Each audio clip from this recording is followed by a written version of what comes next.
I noticed that my son's face suddenly turned terrifying. But when I carefully approached him, everything seemed normal again.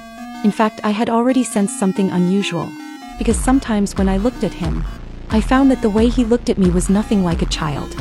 He would also touch my hand randomly, as if an adult man were caressing me. When he jabbed my hand hard with his finger, I knew something was definitely wrong with my son. To find out what was happening to him, I went to his room at midnight. His body was twisted, constantly convulsing, and he was muttering endlessly, in a language I couldn't understand. I quickly recorded it with a tape recorder. Then my son woke up. I asked him if he had a nightmare. Unexpectedly, my son said it wasn't a nightmare, but a wonderful, indescribable dream. A deep uneasiness grew inside me. So the next day I went to see a psychologist. When I played the recording of my son's sleep talking, the doctor's hair stood on end. He said it was a dialect from Hungary, but my son had never been exposed to that place. How could he speak it so fluently? The doctor translated the content for me. It wasn't something a child could possibly say. It sounded more like the words of a criminal. Based on the situation, the doctor analyzed further. Both my husband and I have green eyes, but my son was born with heterochromia. Combined with all his strange behaviors, the doctor suspected that another soul might be inside my son's body.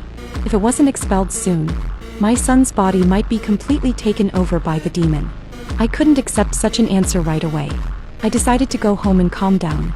That night, my son complained that he couldn't sleep, but remembering the doctor's words, I didn't dare respond to him. Still, he climbed into my bed by himself. I had no choice but to turn my back to him and hold my breath.